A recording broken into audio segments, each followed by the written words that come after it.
Vamos a orar al Señor un par de minutos más. Quiero que todos entremos en la presencia del Señor. Que todos estemos donde el Señor nos quiere para que podamos recibir lo que el Señor trajo para nosotros. Entremos en su presencia con conocimiento que no estamos entrando en cualquier lugar, sino en la presencia de Dios, en el Espíritu de Dios. Y en ese momento, cuando el cielo y la tierra se hacen uno, dice: no hay cielo cerrado, se abre, tu reino se mueve aquí. En ti está nuestra esperanza, oh gran Dios, oh gran Dios. No hay cielo cerrado, se abre, tu reino se mueve aquí. En ti está nuestra esperanza, oh gran Dios, oh gran Dios. No hay cielo cerrado, se abre, tu reino se mueve aquí. En ti está nuestra esperanza, oh gran Dios, oh gran Dios. Dios Padre Celestial, Señor, te bendecimos, te adoramos, Padre de la gloria, porque tú eres santo, santo, santo eres Dios de la gloria. Padre, gracias por este maravilloso día, gracias por tus bendiciones, Señor. Gracias por el regalo de tu Espíritu, Padre de la gloria. Padre, eres lo más maravilloso que tenemos, Señor. Y en este momento queremos hacernos uno contigo, Señor, uno con el cielo, Señor. Con esta alabanza, con esta adoración, Señor, para que suba a ti como honor fragante, Padre de la gloria, para que inclines tu oído hacia tu pueblo, Padre Santo. Padre, necesitamos de ti, necesitamos de tu verdad, necesitamos de tu palabra, Señor. Necesitamos tu presencia en ese lugar, Señor. Tu santa presencia en este lugar. Espíritu de Dios, eres bienvenido a este lugar. Ese lugar que decretamos como casa de Dios y puerta del cielo. Gracias, Señor, por este regalo. Gracias, Señor, por lo que nos vas a bendecir. Gracias por lo que nos vas a dar, Señor. Te damos gracias, Padre. Gracias, Señor. Y te pedimos que tomes el control de todo en este lugar, Señor. Que tomes el control de cada cosa, Señor, de cada pensamiento, Señor. El espíritu diferente al tuyo es echado fuera de este momento, Señor. No hay distracción, no hay aburrimiento, no hay sueño, no hay flojera. No hay pensamientos distintos, solamente tú, Señor. Y si cerramos los ojos, Padre de la gloria, es porque no queremos ver a nadie más sino a ti, Señor. No vemos a la izquierda ni a la derecha, sino que vemos a ti, Señor. Concéntrese en la presencia del Señor, entra en la presencia del Señor. El Señor ya está aquí en este lugar esperando por ti. Gracias, Señor, te bendecimos, Padre, te entregamos todo este tiempo, todo este lugar, Señor, está puesto en tus manos, Señor. Cada una de las palabras que debían a salir son tuyas, Padre Santo, porque están sazonadas con tu Espíritu, Señor. Que mengue yo para que crezcas tú, Señor, en este lugar y bendigas a cada uno de los que están acá, Señor. Bendiga sus corazones, porque la palabra que sale de tu boca jamás regresa a ti vacía, Señor, sino que cumple el propósito por el cual las has enviado, Señor. Recibe también esta alabanza y este aplauso de tu pueblo, Padre de la gloria, en el nombre poderoso de Jesús. Amén y amén. Gloria a Dios. Buen día, mi hermano, ¿cómo están? ¿Cómo está mi gente mala favorita? Gloria a Dios. Bueno, hoy continuamos con el estudio de la carta del apóstol Pablo a los Romanos. Hoy nos corresponde el capítulo 4. El capítulo 4, igual que el capítulo 3, lo vamos a estar haciendo entre hoy y el martes, si Dios quiere y Dios así lo permite. De manera que vamos a darle con mayor detenimiento y hacerlo más digerible en estas dos partes para que usted también tenga tiempo de familiarizarse con la palabra y hacer su tarea, porque aquí tenemos que entrar lo que podemos dar acá, cualquiera de los que vengan, los pastores, todos los que vienen después a continuar con esta carta, simplemente como la abreboca, como el inicio, como si fuéramos a ver matemática avanzada y apenas nosotros estamos viendo la suma y la resta, porque es usted el que tiene que entrar en esa palabra, es usted el que tiene que estar con la palabra de Dios cerca, con toda la guía que le podemos dar, pero solamente es usted que va a recibir ese rema, porque Dios trata con cada uno de nosotros de manera diferente y esta carta ciertamente nos transforma. Entonces, nos transforma.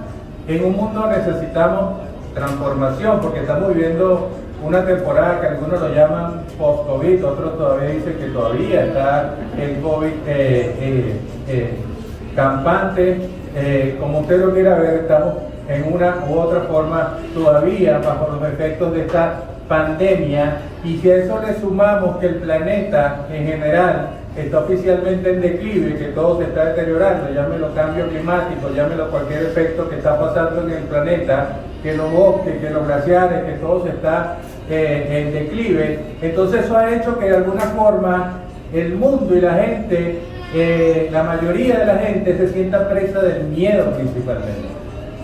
La gente se siente presa del miedo porque no sabe en este punto lo que le depara el futuro.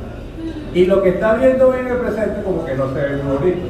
Entonces la gente está presa del miedo y ese miedo hace que la gente se aísle. Muchos se han aislado de todo. Muchas iglesias no han retomado o no retomaron en su tiempo el trabajo por ese mismo temor, por ese mismo aislamiento, y muchos se han vuelto entonces temerosos.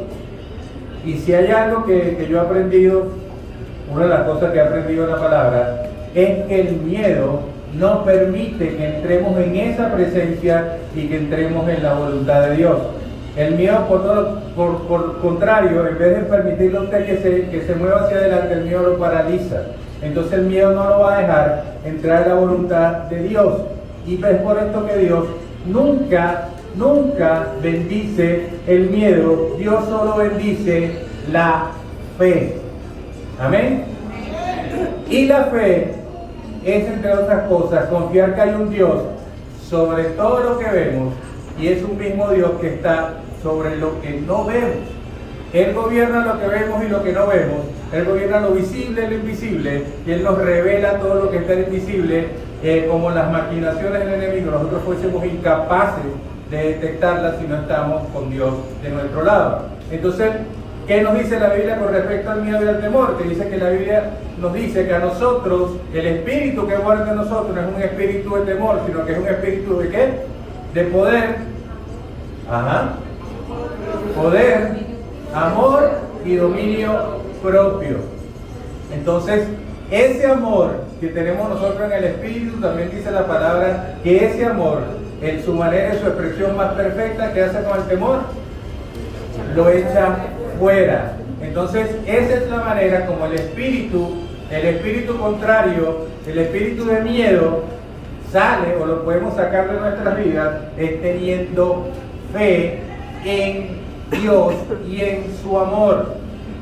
Esa es la manera que nosotros podemos movernos hacia la voluntad de Dios, teniendo fe. Y hoy vamos a hablar mucho sobre lo que es la fe en este capítulo 4. ¿Qué significa? Vamos a ver qué significa tener fe en Dios. ¿Qué significa vivir por fe? ¿Y qué significa tener un Dios que es fiel? Amén. Entonces, para hacerlo, para hablarnos profundamente sobre la fe, Pablo ha escogido iniciar el capítulo 4. ¿Con quién? Con el padre de la fe, que conocemos como el padre de la fe. Nos va a empezar a hablar de Abraham.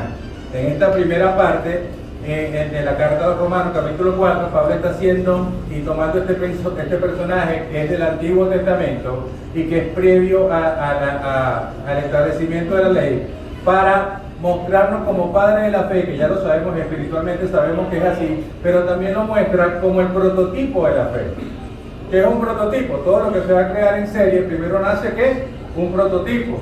Los que se conocen de automóviles, primero se hizo el modelo T en el Ford y después se empezó a generar en masa, pero el primero fue el prototipo. Hubo también una primera computadora que fue la que se probó, que fue el prototipo, y después todo se empieza a generar en volumen, en masa. Entonces el primero, el prototipo de la fe, ¿quién fue? Abraham. Entonces vamos a hablar de este prototipo que es Abraham. Hay tres de lo que el mundo conoce como religiones, o ha clasificado como religiones, las más importantes del mundo, que son los judíos, la religión judía, los cristianos. Recuerde que para el mundo, dentro de la clasificación de cristianos, entran católicos, evangélicos, testigos de Jehová, muchos, y nosotros sabemos que no somos una religión, sino que somos ¿qué? Pero vamos a entrar dentro de esta definición: los judíos, los cristianos y los musulmanes. Esas tres religiones mayores afirman que el padre de su fe es Abraham. Amén. Entonces, dos de las tres no están correctas, y muchos dentro del cristianismo tampoco están en lo correcto, pero todas afirman que su fe desciende de Abraham y que siguen sus pasos. Entonces, es por esto que también los judíos, por ejemplo, en Juan capítulo 8, cuando el Señor está hablando con algunos judíos, fariseos, por demás, ellos están diciendo que nosotros tenemos a nuestro padre Abraham, como si eso era lo único que fuese necesario. Más adelante el Señor le aclara que su padre realmente no es Abraham, sino que su padre, ¿quién es? El que es padre de mentira, que su padre era el diablo. Pero ellos se vanagloriaban, y todavía muchos judíos se vanaglorian de que vienen y son descendencia de Abraham. Pero ya vimos en el capítulo 1-2 donde nos aclaraba, el capítulo 2 creo que nos decía que no son judíos para el Señor aquellos que descienden directamente de Abraham y que tienen la circuncisión externa, sino son judíos aquellos que tienen la circuncisión ¿de dónde? ¿En dónde? En el corazón, la circuncisión interna, que es algo que viene de dentro. Entonces, más allá de eso, Abraham es el prototipo, como vemos, es la línea base de la fe para muchas de las religiones. De los musulmanes, ¿por qué? Porque uno de los hijos de Abraham, que fue Ismael, es el padre de esa religión. Ellos dicen que descienden también, para ellos el hijo de la promesa es Ismael. A diferencia de nosotros, sabemos que el hijo de la promesa, y como Dios aclara, es Abraham, es Isaac, perdón. Entonces, comenzamos después de esta introducción a conocer este prototipo, vamos a conocer el patrón, lo que precedió en nuestro ancestro de la fe, el suyo, el mío, el nuestro, que fue Abraham. Y vamos a empezar Romanos capítulo 4, vamos a leer los versículos del 1 al 5, igual lo tengo en la palabra de Dios para todos, por eso les pedí hermano que lo compartiera acá para hacerlo. Es una versión, una traducción que me parece mucho más fácil de digerir, por eso lo comparto ahí. Igual dentro de sus Biblias debemos estar hablando exactamente de lo mismo. Romanos, versículos 1 al 5, el título de esta parte es la relación de Abraham con Dios. Dice la palabra del Señor: ¿qué diremos entonces que halló Abraham nuestro padre? ¿Qué diremos entonces que halló Abraham nuestro padre según la carne? Porque si Abraham fue justificado por las obras, tiene de qué jactarse, pero no para con Dios. ¿Por qué? ¿Qué dice la Escritura? Aquí va a citar a Génesis 15, versículo 6, y creyó Abraham a Dios y le fue contado por justicia. Ahora bien, al que trabaja, el salario no se le cuenta como favor, sino como deuda. Más eso es obra. Más al que no trabaja, pero cree en aquel que justifica al impío, su fe le es contada por justicia. Eso es gracia. Su fe es contada como justicia. ¿Se acuerdan que la semana pasada hablamos de eso de la justificación? Que por fe, entonces esta persona, dice aquí en la Biblia, que por fe son justificados. Entonces esta justicia les es añadida, les es acreditada a su cuenta como justicia. Es su fe lo que hace que eso sea acreditado ahí. Entonces, cuando aquí en este versículo habla de que Abraham le creyó a Dios, está hablando de la fe. Amén. La fe es esa condición interna que conduce a una acción externa. Y vamos a ver cómo es eso. La fe es algo que crece dentro de ti y afecta o impacta cómo te comportas hacia afuera. La fe es algo que nace dentro de ti, pero no se queda ahí, o no se debe quedar ahí. Entonces, por ejemplo, yo tuve fe, que le pedí al Señor, y el Señor tuvo la promesa para conmigo, y yo tenía fe que el Señor, la pareja que tuviese, iba a ser de su bendición, y yo oraba para que el Señor de alguna forma quisiera y bendijera que estuviéramos juntos. Y ahora yo tengo fe que esa relación debería avanzar, entiendo que debería avanzar en el Señor para casarnos y que eso resulte en una vida juntos. Entonces esa convicción que nació inicialmente dentro de mí se está convirtiendo en una acción. ¿Hacia dónde? Hacia afuera. Eso es la fe, eso que nace adentro, pero no se queda ahí, sino que tiene que generar algo hacia afuera. Existe, hablando de esta convicción interna y externa, los teólogos históricamente han tenido un poco de debate acerca de lo que Pablo nos dice aquí en esta carta a Romanos, que dice que somos salvos solamente por gracia a través de la fe, mas no por qué, por obra. Pero sin embargo, dicen los teólogos en su debate, que en otro libro, el libro de Santiago, Santiago es el hermano, que escribió este libro es el hermano de Jesús, el propio hermano de Jesús, Santiago Jacob, que escribe la carta de Santiago, él dice que la fe sin obras es muerta. Entonces hay como una especie de debate, como una especie de contradicción, como si hubiese una especie de conflicto que incluso en algún momento Martín Lutero, que es el padre de la Reforma, hace un debate sobre esto, porque parece que se contradice, porque dice que solamente por fe y no por obras, pero después me dice que sin obras la fe no existe. Entonces pareciera que hay una contradicción, pero lo que está hablando Pablo es acerca de lo que estoy diciendo, que es una convicción interna, que es la fe, la que usted necesita para que le sea acreditado por justicia. Esa fe que nace internamente y que luego se convierte en una acción exterior es lo que está hablando Pablo. Pablo está hablando con las personas que se relacionan, cómo las personas se relacionan con Dios. Santiago le está hablando a esas personas que ya están relacionadas con Dios. Y le dice que ya tú te relacionaste con Dios por medio de la fe, pero si tú por esa fe no haces ninguna obra, porque nosotros hacemos las buenas obras porque somos salvos, no hacemos buenas obras para ser salvos, sino porque ya somos salvos, nuestra condición nos impulsa a hacer las buenas obras que fueron puestas en anticipo para nosotros. Entonces, están hablando de cosas diferentes. Uno está hablando de cómo te tienes que relacionar con Dios, y Santiago está hablando, ya tú te estás relacionando con Dios a través de la fe, pero si tú no haces nada que te genere esa fe interna, no te genera una acción externa, entonces es muerta. Es como el Espíritu Santo, que usted ciertamente lo tiene ahí, pero si usted no lo deja conducir, y si usted no lo escucha, si usted no se guía a través de él, entonces tiene el Espíritu Santo sentado en la banca y ciertamente lo tiene, pero no está haciendo su acción, no está para lo que supuestamente Dios lo puso allí. Igual la fe está para que nosotros hagamos obras que nos genera esa fe y esa condición de salvación. Entonces, cuando se trata de la historia de Abraham, Dios aparece en la vida de Abraham, en el capítulo 12 de Génesis, lo pueden ver, cuando Abraham tenía alrededor de 75 años. Amén. Entonces, Abraham era un hombre pagano, un hombre mayor, normal, que tenía cerca de esa edad, y en ese tiempo Dios comienza entonces la relación con él. ¿Y cómo empieza Dios a relacionarse con Abraham?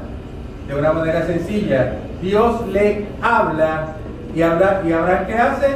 Confía en Dios y espera en Dios, y en eso acciona Abraham. Dios habla y Abraham confía en lo que Dios le está diciendo. Eso es fe. Entonces, porque la fe, dice la palabra, viene por el escuchar, viene por el oír ¿qué? Usted la está leyendo en la Biblia, pero Abraham le está hablando directamente a Dios. Entonces, de escuchar la voz de Dios, ¿qué le viene a Abraham? La fe. El problema es que algunos de nosotros decimos que nosotros queremos, como Abraham, que Dios nos hable de manera audible, que Dios con una voz de estruendo nos diga las cosas.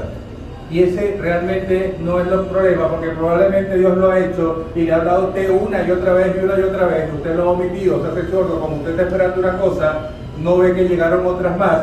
Y no es que necesitas entonces que Dios te hable, sino que necesitas creer y obedecer en lo que ya Dios puso en tu vida, ¿no? De manera que Dios ya te habló. Porque si usted lee la Biblia, ya Dios te está hablando. De las muchas maneras que Dios se puede comunicar con nosotros, la más poderosa, la más a la mano que tiene usted, que lo puede escuchar cuando usted quiera, es leyendo su palabra. Porque Dios le está hablando a través de su palabra. Entonces no necesitamos escucharlo de manera audible como lo escuchó Abraham, sino necesitamos más fe en lo que el Señor ya nos ha dicho.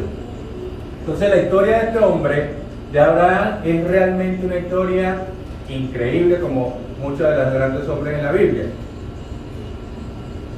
Cuando Dios aparece a este hombre de 75 años, empieza a decirle una y otra vez que deje todo, que se separe de todo. La vida que Abraham pudo haber tenido, si era cómoda, no importa. El Señor dijo, deja todo, incluyendo a tu familia, y empieza de nuevo en el lugar donde yo te voy a decir. ¿A cuántos de ustedes les parece, a la edad que tengan ahorita, porque no vamos a preguntar quién tiene más de 75 años está cerca, les parece complicadísimo empezar de nuevo? ¿A cuántos de ustedes le han dicho, no, pero empezar ahorita? A muchos nos ha parecido en cualquier punto de nuestra vida que empezar de nuevo es muy complicado. Entonces súmele usted a esto la condición que le están poniendo a Abraham, que le dijo deja todo para que empiece de nuevo. Entonces Abraham le pregunta, Señor, pero ¿para dónde vamos? Eso no es problema tuyo. Señor, ¿pero qué vamos a hacer? Eso no es problema tuyo. Señor, ¿cuál es el plan? Eso no te incumbe. El Señor no le dio más información a Abraham, sino que le dijo deja todo y ve donde yo te diga. El hecho que Abraham haya dejado todo y haya seguido la voz del Señor, ¿qué implica eso? Que Abraham tenía ¿qué? Fe en el Señor. Porque imagínense, si ahorita una persona de 45 años, de 75 años, de 70, 60 años, es difícil sacarlo del sofá. Imagínense lo que costaba sacar a Abraham de ahí. Porque no es sencillo iniciar de nuevo, no es sencillo sentarse a esperar a ver que Dios haga lo que Él dijo que iba a hacer. Pero eso se trata la fe. Porque la fe precede a la vista. La fe ocurre antes de que usted vea las cosas. La fe es creerle a Dios. Esa es la definición de fe en Hebreos 11:1. Es que usted no necesita ver, Abraham no necesitó ver, usted no necesita ver las cosas que Dios te está prometiendo que va a hacer para creerlas. Antes de verlas ya tú las crees. Y bienaventurados aquellos que sin ver creyeron. Entonces tenemos que saber esperar. Una de las cosas más difíciles para el hombre es saber esperar. Y Dios sabe que lo que necesitamos es esperar, porque en la espera Dios nos da todo lo que necesitamos. Sin esa espera no ocurre nada. Si las cosas las manejamos fuera de tiempo, no funcionan según la voluntad de Dios. Tenemos que empezar a entender que debemos esperar. Entonces habló Dios y luego Abraham, ¿qué hizo? Creyó. Debe mostrarle cómo Dios inició y cómo Dios llevó algunas de las cosas con Abraham, donde vemos que Abraham accionó por fe y el que hizo la obra, ¿quién fue? El Señor. Lo voy a resumir. El primero, Dios aparece y le dice a Abraham, te voy a dar un hijo, te voy a convertir en una gran nación y te voy a dar un gran nombre y te bendeciré para que puedas ser de bendiciones a las naciones de la tierra. Dios le dice, te voy a y te voy a. ¿Quién es el que está haciendo? Dios. Dios le dice, te voy a bendecir, pero te voy a bendecir ¿para qué? Para que tú seas de bendición, y para eso Dios nos bendice, mi querido hermano. Dios no nos bendice para que nosotros simplemente seamos el depositario, el depósito de las bendiciones de Dios, sino Dios nos bendice para que nosotros multipliquemos y seamos de bendición. Así que si el Señor le da a usted algún don, algún talento, alguna habilidad, es para que la ponga al servicio de su obra y de esa manera pueda bendecir a los otros. No solamente se quede con la bendición, si Dios le da algo a usted es para ponerlo al servicio de Él y bendecir a los que lo necesitan. Dios no le da nada por un capricho, Dios no le da nada simplemente para que usted lo tenga o lo almacene. Dios le da algo para que usted con ese algo o con ese don, con ese talento bendiga a los demás. Número 2, Dios aparece de nuevo y le dice, también Abraham, te voy a dar una tierra vas a dejar la tierra donde vives ahora, pero yo te voy a dar una tierra y vas a conseguir una nueva tierra, y esa es la tierra ¿de qué? De esa promesa, es lo que llamamos la tierra prometida. Amén. Y esa tierra prometida de aquel momento es lo que conocemos hoy como la nación de Israel. Número 3, en Génesis 15, Dios le dijo a Abraham que le haría un grandísimo número de descendientes, como las arenas del mar o como las estrellas en el cielo. Dios le dijo entonces que él sería el padre de multitudes. Entonces Abraham simplemente le creyó a Dios y le dijo: Señor, yo sé que tú dijiste que ibas a hacer lo que vas a hacer, y sé que vas a hacer lo que vas a hacer, aunque no sé cuándo, pero lo vas a hacer. Y eso lo hago, Señor, porque confío en ti. Y esa confianza en Abraham, ¿cómo se llama? Entonces, ¿es Abraham o no el padre de la fe? ¿O no es? Amén. Entonces, dicho esto, la pregunta es: por todas estas cosas que el Señor le dijo a Abraham que iba a hacer, porque el Señor, cuando habla, el Señor hace, el Señor creó todo lo que usted conoce, y todo lo creado, lo que lo generó el Señor, ¿con qué? Diciendo, y dijo Dios, hágase esto, y dijo Dios. De lo invisible, el Señor hizo lo visible, simplemente diciendo.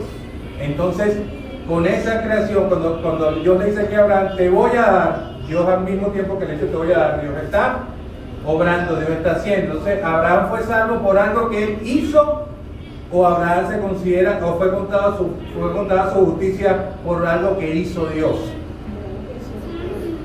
Si fue algo por lo que él hizo, entonces, como bien dice este pasaje, él tendría con qué jactarse. Podría entonces ponerse bocón y decirle: mira, Dios, tú hiciste tu parte muy bien, pero yo te ayudé en lo que tenía que ayudar, y si no hubiese estado yo ahí, yo no sé cómo hubiese salido. Tú hiciste tu parte, pero yo hice la mía.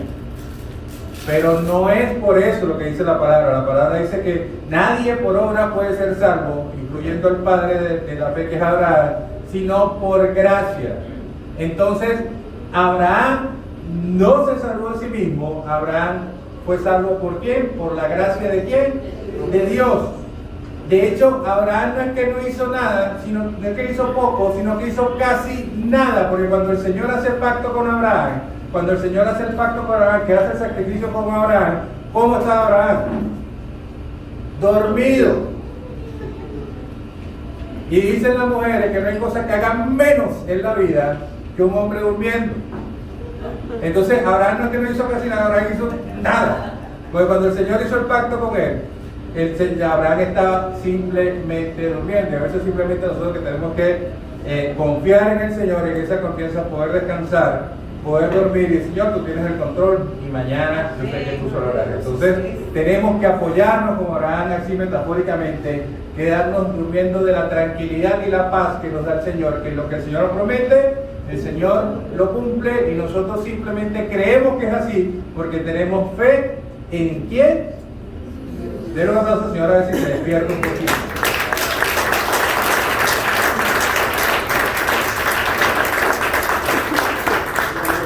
Ajá, seguimos. Entonces, en este punto, por lo que podemos ver, Abraham sabía mucho de Dios, o Abraham sabía nada de Dios. Antes, en Génesis, ni Abraham ni nadie sabía de Dios, o sabía muy poco de Dios. Para empezar, no estaba escrita la Biblia, no estaba escrita ni una palabra ni una hoja de la Biblia en ese tiempo que el Señor llama a Abraham. Nadie conocía a este Dios, y mucho menos teníamos una relación con este Dios. Pero la fe de Abraham fue mostrada en obediencia, que fue pequeño o grande. ¿La obediencia de Abraham fue pequeña o fue grande? Fue grande, fue grandiosa. Entonces, fíjense lo que pasa. Aquí está la cuestión. Usted y yo, hoy, con la Biblia y con todo lo que tenemos a mano, ¿sabemos o no sabemos más que Abraham en ese momento? Y nosotros confiamos más que Abraham. No me respondo. Abraham, con poco que conoció al Señor, tuvo la fe para confiar mucho en el Señor. Y nosotros, mientras más conocemos al Señor, pareciera que menos confiamos en el Señor.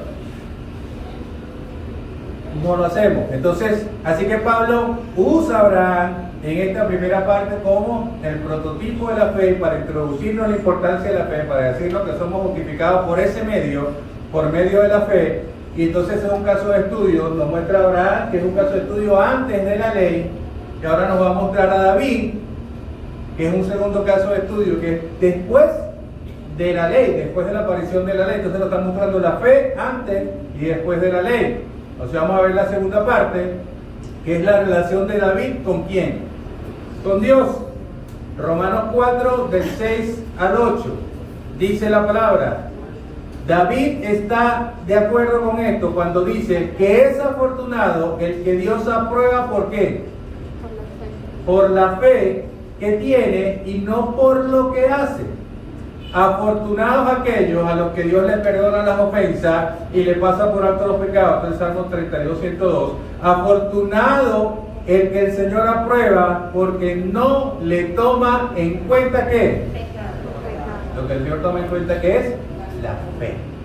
Amén. Entonces, desde el principio, el Salvador de todos, el hombre que nos dio la salvación a todos, lo que por su sangre fuimos nosotros redimidos, viene de la familia del linaje de Abraham.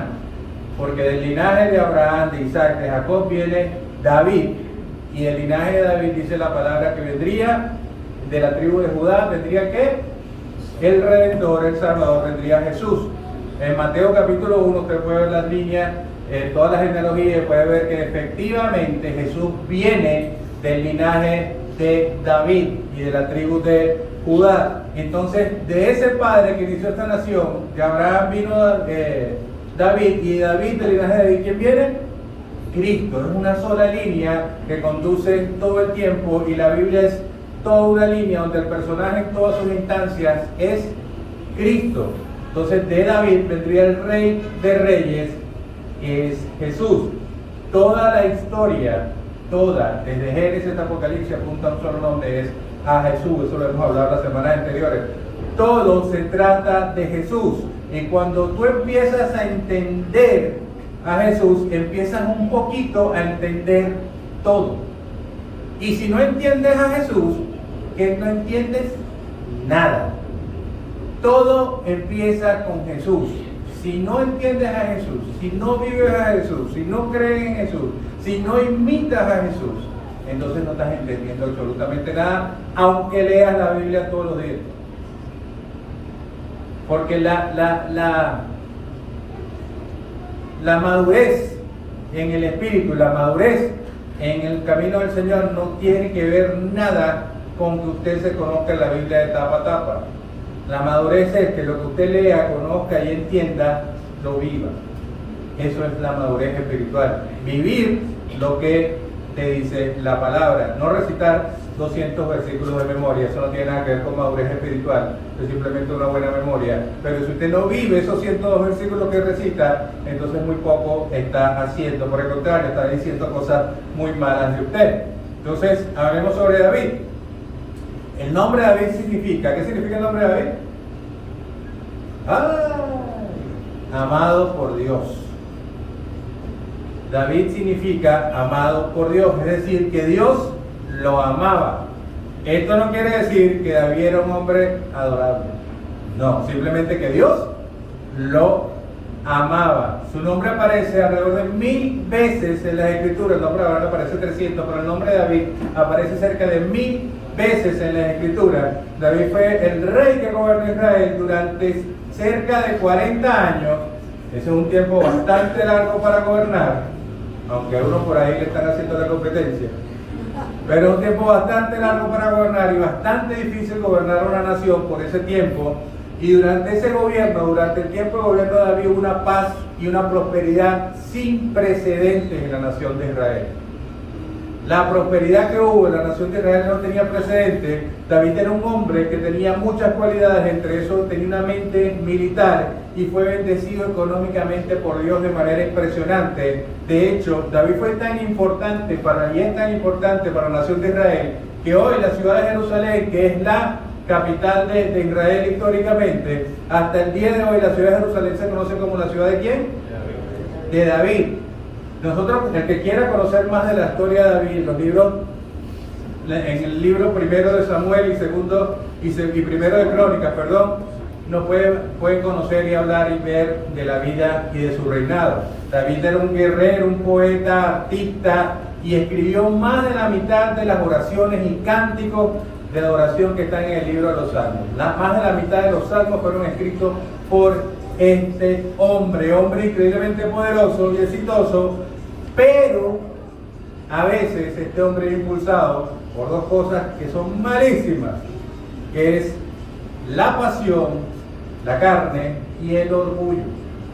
Ya hemos dicho otra vez que el orgullo es como que la mamá de todos los pecados. De hecho, en 2 Timoteo capítulo 3, del versículo 1 en adelante, nos empieza a hablar de todo lo que son las características de los últimos días, y nos empieza a decir que los hombres de ese tiempo serán primeramente amadores de sí mismos, o sea, orgullosos y altivos. Y ya vimos en la semana pasada lo que significa y lo malo que es la jactancia, lo malo que es vanagloriarse a sí mismo y no vanagloriar al que la gloria se merece. Entonces David a veces era impulsado por la pasión, por la carne, y otras veces por el orgullo, pero no obstante a todas esas cosas que David hizo, impulsado por esto, Dios lo perdonó y Dios lo bendijo. Tanto así que el Señor dice en su palabra que David era un hombre conforme a su corazón. Entonces, donde usted está viendo un montón de defectos, el Señor está viendo un hombre conforme a su corazón. Entonces, lo que nos cita aquí en el Salmo, que es del Salmo, una cita del Salmo 32, 102, que dice: bienaventurado el hombre a quien Dios no le imputa sus pecados, sino que los perdona. Este es el punto. El Señor perdonó y perdonaba a David, porque David siempre que pecó, lo primero que hacía que era arrepentirse y buscar al Señor. Habla del tipo de pecado. Siempre se arrepentía y buscaba al Señor. Y una de esas veces que el pecado de David fue realmente importante, el Señor le quitó su rostro, su presencia, y dice la palabra, creo que es el Salmo 82, me disculpo si no es ese, que David gemía de día y de noche. Dice la traducción de ese gemido que era como el rugido de un león, internamente rugía por la necesidad de la presencia de Dios día y noche. Para que era lo importante que era para David la presencia del Señor, pero el Señor, en la presencia del pecado que hizo el Señor, se retiró y David sufrió. Pero más adelante el Señor abre el cielo, vuelve a perdonarlo, y es ahí donde esa relación se establece. David, sí, como nosotros, como todos, era propenso a cometer errores, pero el Señor, ante el arrepentimiento que hacía siempre, perdonar. Y es que no hay una relación sin perdón, y el Señor me lo comprobó, y lo que esto es así cuando mi hermana estaba dando la acción de gracia y dijo que ella, que necesitaba, que ellos necesitaban que perdonar, porque si usted no recibe el perdón de Dios, esa relación no existe. Pero para que usted reciba el perdón de Dios, tiene que arrepentirse y confesar su pecado. Dios, que es bueno, le va a perdonar todos sus pecados y lo va a aceptar. Pero si usted no perdona a aquellos que necesitan ser perdonados, entonces usted difícilmente se podrá relacionar con los demás. La relación, que es parte de lo que nos muestra el Señor aquí con David, inclusive también nos muestra con que esto de la fe también es parte de una relación, porque dice la palabra que Abraham fue llamado ¿qué? Amigo de Dios. Entonces quiere decir con una relación, como David aquí tenía su relación con el Señor. David amaba tanto al Señor que las formas de adoración de David, que las formas de exaltar al Señor de David no se comparaban con ninguna. Algunos lo llamaban por lo más cercano extravagante, pero es que David no veía a los lados y no se medía cuando se trataba de darle su adoración al Señor. Entonces, Abraham cometió errores, ¿sí? Cometió muchos errores, y muchos de ellos impulsados o bajo el dominio del miedo, del temor. De hecho, esa tierra que el Señor le prometió, ¿qué hizo Abraham? La dio. El Señor después, muchos años más adelante, la trajo y la recuperó. Pero la tierra prometida a Abraham, en medio del temor, lo dio. Y una de las cosas, la mujer que el Señor le dio, y que esa mujer vino al hijo de la promesa, Sara, Abraham, en medio del miedo, no le entregó una, sino 2 veces. Y creyendo que porque decía, no, no es mi mujer, es mi hermana, se la entregó a ese rey, lo estaba haciendo o lo hacía menos malo, pero era malo. Abraham sí cometió errores como todo. Pero el Señor, ¿qué hizo él? Le trajo a su esposa de vuelta y lo perdonó. Eso es lo que hace el Señor con nosotros. Pero fíjense cómo bajo la acción y el dominio del temor nosotros solemos hacer cosas, cometer errores, ya sea por acción o por omisión, como vimos la semana pasada. Entonces, Abraham fue un gran hombre porque fue perdonado por Dios. David, menos que menos, podemos decir que era un gran hombre o un hombre intachable, sí. David fue perdonado por el Señor en todo lo que hizo. Porque está mal el adulterio. Sí. El Señor perdona el adulterio. Sí, sí lo perdona. ¿Está mal el asesinato? Malísimo. ¿Puede el Señor perdonar a un asesino? El orgullo que movía a David en mucho, lo que se vanagloria a David, está mal. Sí, pero ¿puede el Señor perdonar a un orgulloso? Sí puede.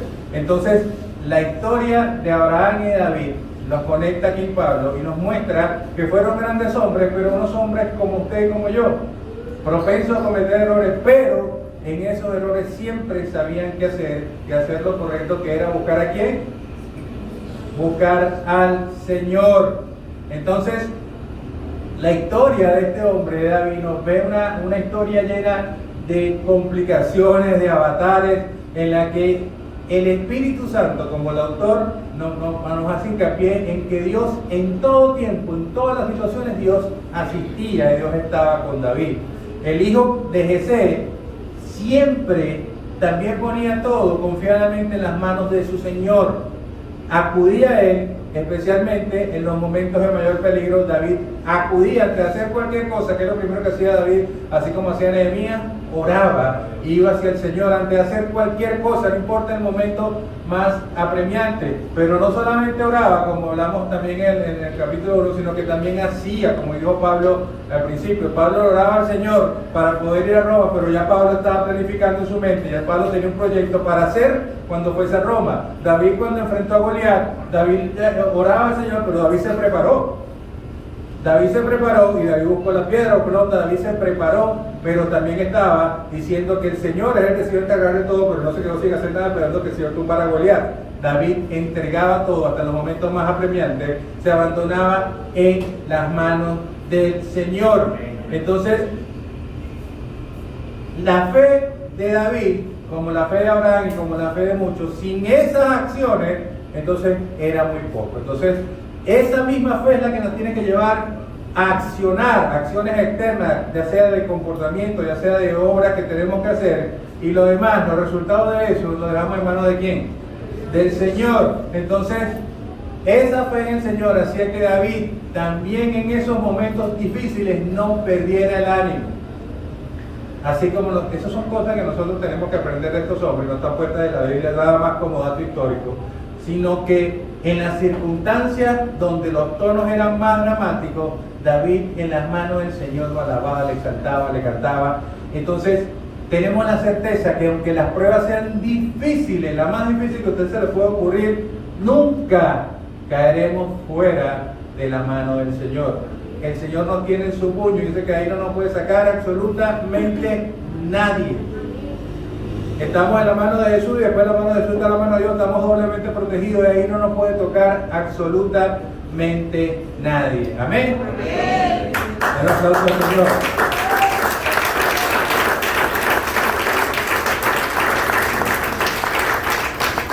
Ahora vamos con la tercera parte, que es la relación suya y mía. ¿Con quién? Con Dios. Pablo se movió primero de Abraham, antes de la ley, a David, después de la ley, y ahora llega a ti. Entonces, vamos a ver qué es lo que dice ahora Pablo acerca de nuestro viaje, o lo que debe ser nuestro viaje en la fe con el Señor. Vamos a estar leyendo los versículos del 9 al 12. Dice la palabra: pero ¿es esta bendición solo para los que tienen la circuncisión? ¿Acaso no es también para los que no la tienen? Recordemos que Abraham creyó a Dios, quien tomó en cuenta la fe de Abraham y lo aprobó. ¿Qué significa esto? Dios aprobó a Abraham antes o después de la circuncisión. Lo aprobó antes de la circuncisión. Abraham recibió la circuncisión después como un sello o una señal de la aprobación que recibió antes de circuncidarse. El Señor aprobó a Abraham y le contó su fe por justicia antes de pedirle que se circuncidara. Solamente lo pidió el Hijo, sino a toda su gente también tiene que circuncidarse, y es una muestra importante del liderazgo de Abraham.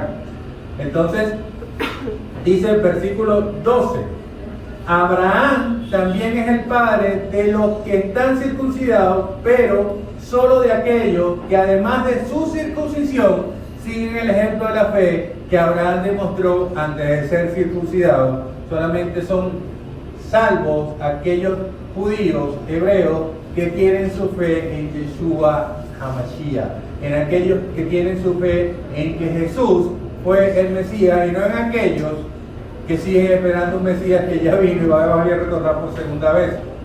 Entonces, no solamente por la descendencia tienen la salvación, no solamente porque son hijos del linaje de Abraham son salvos, sino necesitan poner su fe en aquel quien vino y va a regresar por su pueblo.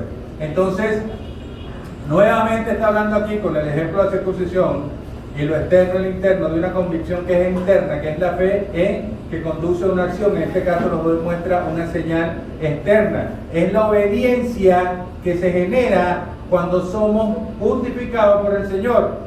Es esa justificación o esa salvación, porque una cosa es la fe salvadora, que usted lo lleva como de las tinieblas a la luz eterna, y otro es la fe que usted continúa en el camino de la santidad.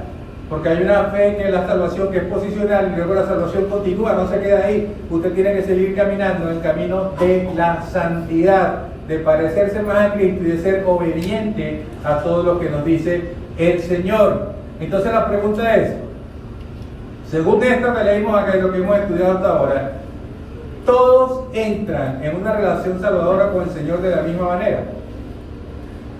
El pueblo judío y el pueblo gentil vienen a Dios, o se muestra que han venido a Dios de la misma manera. Los santos del Antiguo Testamento, los santos del Nuevo Testamento y nosotros los santos de estos días nos relacionamos con Dios exactamente de la misma manera. La respuesta es la respuesta es que sí. No hay otra. Mira, mi hermano, yo cuando estaba empezando en la fe, cuando estaba empezando a ser cristiano, yo pensaba que era una cosa en la ley y una cosa en la gracia, pero la salvación es siempre por fe. Antes, por eso el Señor nos muestra primero a Abraham antes de la ley, y Abraham fue justificado ¿por qué? Por fe, y después de la ley nos dice que es por gracia, por medio de ¿qué? De la fe. ¿Se acuerdan? Esa tubería que nos conecta con el Señor. Entonces, siempre la relación de salvación hacia el Señor o con el Señor es la misma. Antes y después, no se rige antes, la salvación antes no era por el cumplimiento de la ley, y después no llegó la gracia y hubo otra forma de salvación. La salvación siempre ha sido de la misma manera, mediante la fe. No hay otra. En ningún tiempo ha sido diferente. Entonces, lo que hace diferente acá no es la señal, dice el Señor, en ese caso está hablando aquí de la circuncisión, que es como una señal de esa salvación. Lo que hace diferente es el medio. O sea, lo que hace diferente es el medio de la relación con el Señor. Porque Dios te da gracia y confías en Él. ¿Por qué? Por fe. Entonces, no es lo que haces por Dios, es lo que Dios hace y sigue haciendo por ti. Recuerda que digo que no importa lo que usted intente, siempre hacer poco para lo que Dios hizo y sigue haciendo por nosotros. Y finalmente la fe está puesta en una sola persona. ¿Y quién es esa persona? Es la persona de Jesucristo. Es la fe en su milagro, es la fe en lo que Él hizo, es la fe en su sacrificio, en su sangre, es la fe en Cristo. No es la fe al vacío, es la fe en Cristo, quien es el autor y consumador. ¿Verdad? ¿O mentira? Entonces, Abraham confiaba en la venida de Jesús, porque dijo que de su linaje, le había sido explicado que de su linaje vendría ese gran hombre, y David confiaba porque estaba aún más cerca en la venida de Jesús. Y nosotros, ¿en qué estamos confiando? ¿En la segunda venida de quién? De Jesús. ¿Y lo sabemos por qué? Por fe. Porque sabemos que la palabra es una sola, es inerrante y no falla, y esa palabra dijo que venía una primera vez, ¿y qué pasó? Y vino. Entonces esa misma palabra dice que volverá una segunda vez, y no tenga duda que volverá, y en su venida está más cercana de lo que muchos estamos pensando. Entonces, la gran idea de esto es que si quieres tener una relación con Dios, necesitas a Jesús. Y necesitas poner tu fe en Jesús. Dice, pero ¿cómo yo tengo esta fe con Jesús? Porque Él me ha dado tanto, Él da tu vida, Él dio todo. ¿Qué le puedo dar yo? Bueno, por ejemplo, tú le puedes entregar tu pecado y Él te dará su justificación. Dale a Jesús, entrégale a Jesús lo peor de ti y Él te dará lo mejor para tu vida. Entrégale todos tus defectos, todas tus pasiones, todos tus malos pensamientos, y Él te dará, ¿qué te dará? Te dará una nueva naturaleza, te dará un nuevo corazón y te dará una nueva criatura. Entonces se trata siempre de Jesús.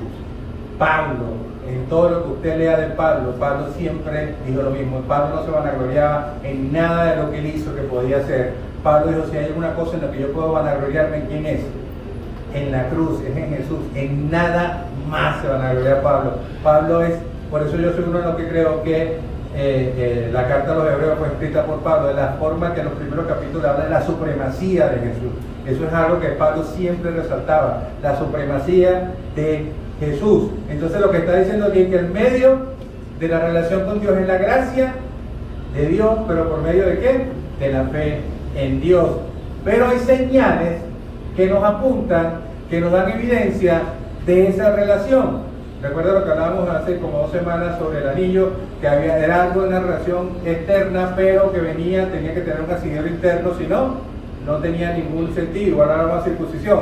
¿De qué vale ser circuncidado? Decía la palabra, porque no solamente los que son circuncidados físicamente, los que son hijos de Abraham, los que son hijos de la fe, sino los que están circuncidados del corazón. Entonces la clave es el medio, y el medio para conectarse y para tener una relación con el Señor, y lo que te lleva a ser salvo es únicamente la fe. Esa fe que nosotros carecemos en muchos momentos, más en los momentos difíciles, que cuando más la deberíamos tener, esa es la clave de nuestra relación con el Señor, esa coinonía, ¿no? Que es la comunión con Dios, ese hilo que nos conecta con el Señor es por medio de la fe. Si no hay fe en el Señor, si nosotros no confiamos en el Señor, si no depositamos nuestras cargas en el Señor y no creemos que el Señor va a hacer lo que dijo que iba a hacer, entonces no tenemos una relación con el Señor digna de ser cristiano.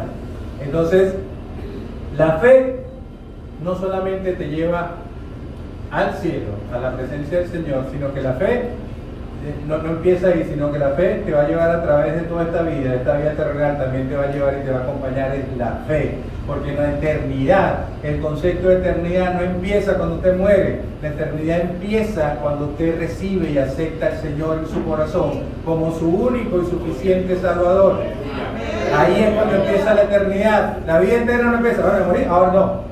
Usted empieza la vida eterna cuando se concibe y piensa como ciudadano del reino, porque el ciudadano del reino es eterno, porque el rey de ese reino, ¿cómo es?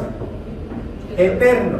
Si nuestro Padre entonces es eterno, nosotros somos eternos, y la eternidad empieza cuando empieza esa relación de padre con hijo. Usted lo ve como su padre, y eso es lo que nos muestra un poco la relación de la fe, porque cuando usted tiene un hijo pequeño, usted lo agarra de la mano, y ese niño va creyendo que usted sabe dónde lo va a llevar, y creyendo que el mejor lugar donde puede ir es donde usted lo lleve. Él tiene esa confianza puesta en usted. De esa misma manera, el Señor, como lo tenemos que entender como un padre, nos toma de la mano y nos está llevando a través de la vida, y nosotros simplemente vamos creyendo que el camino por donde Él nos lleva es el mejor, y lo creemos. ¿Por qué? Por fe. Es por fe, mis queridos hermanos. Entonces, vamos a hacer un resumen rápido de todo lo que vimos ahorita para entender un poquito más de qué se trata lo que está haciendo hincapié Pablo hasta este lugar. Vimos hasta el versículo 12, el martes vamos a completar el capítulo 4 y a partir del próximo domingo estará el pastor Omar acá con los capítulos del 5 hasta el 8, Dios mediante. Ya no me van a ver los cachetes por un buen tiempo otra vez. Entonces, vamos a ver lo que es resumida lo que vimos hoy en unos punticos, en unos tips, anótalo por ahí, lo que es la verdadera fe, basada en lo que nos mostró Pablo aquí, David, Abraham y de nosotros. Número 1, la verdadera fe viene con riesgo y viene con pérdida. Abraham perdió su casa, ¿o no? Perdió su negocio, no, dejó todo atrás. Perdió su tierra, su familia, sí, dejó todo atrás. Arriesgó mucho, sí, arriesgó mucho, pero ganó poco. Ganó mucho, viene con mucho riesgo, viene con mucha pérdida, pero también la ganancia es inclusive más de lo que usted puede esperar, porque si hay alguien que paga bien, ¿quién es? El Señor, que no se queda con nada. David perdió mucho, David perdió a su hijo, perdió batalla, perdió a veces muchas cosas en el Señor, perdió la presencia del Señor por un tiempo, que fue una cosa de lo que más le dolió a David, pero David ganó mucho, muchísimo. David ganó el ser llamado un hombre conforme al corazón de Dios. Entonces la verdadera fe viene con riesgo y viene con pérdida. Número 2, la fe real no es perfecta. La fe de Abraham no era perfecta ni la de David era perfecta, pero su fe está puesto en uno que sí es perfecto. Entonces su fe real, la fe verdadera no es perfecta. Su fe puede fallar. Quien diga que no, tu fe puede, a menos que piense como Job, que tenía fe que todo lo malo iba a correr, y adivinen que todo lo malo lo ocurrió a Job. Dijo, todo lo que él tenía va a pasar, porque su fe estaba puesta y le va a pasar. La fe no es perfecta. Vamos a dudar en el momento que más necesitamos tener fe, a veces dudamos, pero su fe, la de Abraham, la de David, estaba puesta en aquel que no hay duda ni sombra de variación, quien es el Señor. Número 3, la fe real confía en la voluntad de Dios y en el tiempo de Dios. Y si hay alguien que pueda hablar del tiempo de Dios, es Abraham. Abraham se le apareció el Señor cuando tenía 75 años diciendo que iba a tener un hijo, iba a ser padre de multitudes, iba a ser padre de multitudes aquel que no tenía ni un hijo ni siquiera. Y le cambió el nombre, era Abraham, y le cambió el nombre a Abraham, que era padre de multitudes. Y dijo, bueno, no tengo ni uno, pero el Señor le dijo que en su tiempo iba a tener no solamente un hijo, sino que de ahí iba a tener una descendencia, iba a ser el padre de muchas naciones, y a cual iban a ser benditas en su nombre. ¿Y cuánto esperó? 25 años desde ese momento hasta que vio la promesa del Señor realidad con Isaac. 25 años. Porque a lo mejor el Señor dijo, no, este 75, este viejo cree que todavía va a ser por él. A los 99, bueno, no hay manera que él vaya a creer que esta mujer vaya a quedar embarazada. ¿Y por qué se llama Isaac? Porque Isaac, ¿qué significa risa? El Señor le dijo, tú te reíste, Sara, cuando creíste que no te iba a ver, toma tu muchacho. A los 99, el Señor nos dijo, nadie te va a creer, así como pasó con Gedeón, que el Señor le dijo, no, pero quita gente ese ejército, y deja más 300 nada más. Porque con 300, contra 300,000, si tú ganas, ahí sí van a saber que fui yo. Entonces a los 99, que esa mujer estuviese embarazada, y sí no iba a caber duda que fue por el Señor, por una promesa del Señor, que fue el Señor haciéndolo, y no fue que ese viejito, porque el día de guerra ni siquiera existía. Entonces no hay manera que a los 99 años pudiese Abraham vanagloriarse de lo que estaba sucediendo. Entonces en alguien nos enseña qué es esperar el tiempo de Dios en fe. Fue Abraham. Número 3. 4. La verdadera fe siempre ha estado apuntando a Jesucristo. No hay fe en nadie más. Y no hay nadie más digno de su fe que la persona de Jesucristo. Ya hemos comentado aquí anteriormente que todo, desde el principio, todo apunta a Jesucristo en la Biblia. De hecho, la primera promesa de la aparición de Jesucristo es hecha en Génesis 3, cuando hablan de el hombre que iba a pisar la serpiente le iba a picar en el talón, pero el hombre iba a estar pisando esa serpiente, y está hablando de de esa simiente, y la simiente, ¿quién es? Cristo. Esa primera promesa de la aparición de Cristo, de ese Redentor, ese Salvador, fue hecha en Génesis 3, y cuando apareció Cristo por primera vez, 4000 años después. Entonces todos los que están confiando y esperando en esa promesa, y los que confiamos en la promesa de su segunda venida, debemos esperar en fe, porque siempre, siempre la fe apunta a Jesucristo. Ellos esperaron su venida, nosotros no solamente esperamos, sino debemos anhelar que el Señor venga a impartir su justicia, que el Señor venga y haga lo que está escrito que Dios iba a hacer, porque si usted sigue esperando la gloria y todo lo maravilloso en este mundo, bueno, siéntese a esperar, porque nuestra promesa santa, nuestra promesa eterna no está aquí, sino está ¿dónde? Allá donde el Señor dijo que hay muchas moradas, y donde el Señor nos va a recibir, allá donde hay el verdadero gozo, allá donde nuestro cuerpo no tendrá ningún padecimiento, allá donde no hay más lágrimas, solamente oración y el amor del Señor. Allá es donde está nuestra promesa, no está acá. Amén. Número 5.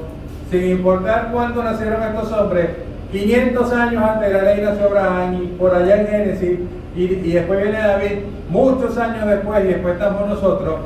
No importa si es antes o después de la ley, usted tiene que entender que la fe siempre se basa en obediencia. La fe real se basa en obediencia. 4 letras, obedecer. Número 6. La fe real crece a medida de que Dios muestra que Él es fiel. Y Dios es fiel. Entonces, a medida que nosotros, por eso digo, a medida que nosotros vamos conociendo y entendiendo a Dios, vamos conociendo y entendiendo más las cosas, y va creciendo nuestra fe, que en principio debería ser mínimo como un granito de hielo. Con eso es suficiente, pero nuestra fe se va acrecentando, y a medida que nosotros vamos viendo, porque así somos, a medida que nosotros viendo que la promesa del Señor se va cumpliendo y que todo lo que el Señor prometió en nuestras vidas se va haciendo, y todo como le pasó a David. A David mira por todas las vicisitudes que pasó David, y vio que por encima de todos el Señor le dijo que él iba a ser rey.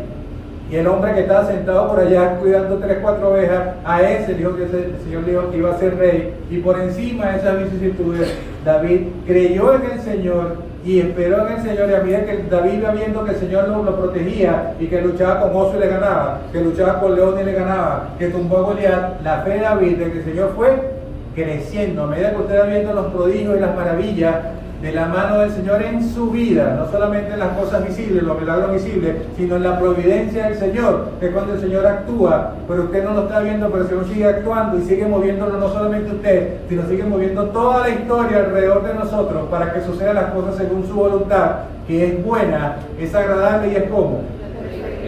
Entonces, a medida que el Señor va mostrando su fidelidad, nosotros, nuestra fe va creciendo.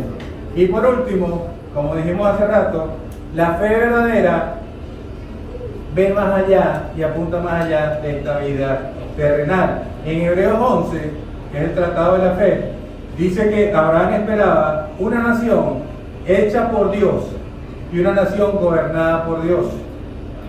Y esa es nuestra esperanza también, amén.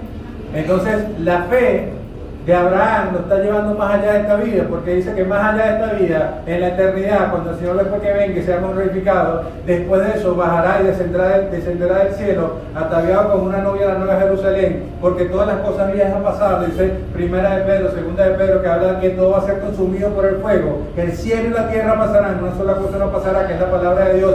Cuando todo sea consumido por el fuego, la tierra pase y el cielo pase, vendrán cielos nuevos y tierra nueva. Hacia allá estaba viendo Abraham, y hacia allá tenemos que ver nosotros. ¿Y dónde va a estar esa promesa? Esa promesa está hoy en su corazón, donde reina el Señor, y estará futuramente, visiblemente acá, donde reinaremos con el Señor por los siglos de los siglos. Amén. Entonces, algunos de nosotros o todos nosotros estamos metidos en el medio de este viaje, en esta transición, en esta experiencia de la fe, porque estamos acá es por fe. Y si hacemos lo que hacemos es por fe. Y si vivimos porque Cristo nos dio la fe. ¿Por qué? Porque la fe viene del oír, y el oír la palabra de Dios. Entonces, Cuando dejas cosas, cuando no ves las cosas que llegan y que no ves que esa temporada, que esa es tu mejor temporada como que no ha llegado, ahí es donde más debe perseverar tu fe. Ese tiempo entre que el Señor te promete algo y que el Señor te lo cumple, a veces mira, puede ocurrir cualquier cosa en ese tiempo. Y yo creo que eso es una muestra y una prueba de fuego para nuestra fe, para ver cuánto de verdad creemos en el Señor y cuánto le creemos al Señor, porque no solamente creer en Dios, es creerle al Señor. Porque sí, yo creo que Dios existe. La mayoría de la gente que usted pregunta allá afuera, el 99%, usted le pregunta, ¿usted cree que Dios existe? ¿Qué le van a responder? Pero ellos creen lo que dice la palabra de Dios. Entonces no es solamente creer en Dios, es creerle a Dios. Póngase de pie, mis queridos hermanos. Entonces, vamos a orar porque esa promesa del Señor, por esa promesa de la venida del Señor, por esa promesa de las bendiciones del Señor en nuestras vidas, por esa promesa que nuestra fe se va a ir incrementando y que nuestra fe va a ir creciendo, se haga en realidad no solamente en nuestra vida, sino en la vida de todos aquellos que necesitan poner su fe en Jesús. Usted es una muestra viva, su testimonio es una muestra viva de que poner la fe en Jesús, de poner su vida en las manos de Jesús, es la mejor decisión de su vida. No hay otra mejor decisión que esa. Es la más importante de su vida. La primera decisión que debe tomar, la primera importancia es dónde coloca su fe. Porque su fe usted la puede colocar en las cosas materiales, la puede colocar en la ciencia, la puede colocar en tantos lugares, la puede colocar en la brujería, en la santería, pero son los lugares equivocados. Es como si hubiesen muchas puertas, pero una sola de esas puertas nos conduce a la presencia del Señor. ¿Y esa puerta quién es? Entonces la fe en Jesucristo nos va a llevar a través de esa puerta y nos va a llevar al camino de conocer cara a cara un día, nuestro gran anhelo de conocer cara a cara a nuestro Señor Jesucristo. Entonces continuamos el martes que viene, vamos a orar y entregar todo al Señor y darle las gracias al Señor por lo mucho que nos bendice. Gracias, Padre, por todo lo que nos da, Señor. Gracias por este tiempo, gracias por tu palabra, Señor. Gracias por mostrarnos, Señor, en tu palabra lo maravilloso y grandioso que es tener fe en ti, Señor. Oramos, Señor, para que la fe de mis hermanos crezca y no mengue, Señor. Para que la fe de mis hermanos se haga más grande, más poderosa, Señor. Porque cada día te conozcan más y más a ti, Señor.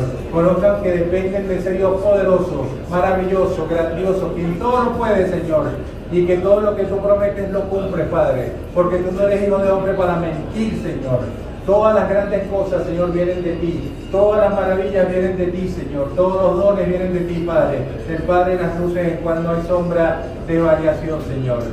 Señor, te bendecimos grandemente. Alma mía, bendice al Señor y no olvides ninguno de sus beneficios. Gracias, Señor, por este tiempo. Gracias por tu palabra, Señor. Permite, Señor, que la vida de cada uno de mis hermanos siga siendo transformada por tu palabra, Señor. Y aquí todas las cosas sean hechas nuevas, Señor. Todas sean hechas nuevas, Señor, y seamos nuevas criaturas en Cristo, Señor. Estamos aquí, Padre de la gloria, para servirte, para adorarte, para alabarte, Señor, y para entregar lo mejor de nuestras vidas, Señor. Entregarte nuestras vidas en sacrificio vivo, Señor, por ti, Señor, porque tú eres el único que merece todo, Señor. La honra, la gloria, la alabanza, el imperio, el poder es tuyo, Señor, y del Cordero que está sentado a tu diestra, Padre de la gloria, por los siglos de los siglos. Un aplauso al Señor, Dios nos bendiga, Dios nos guarde.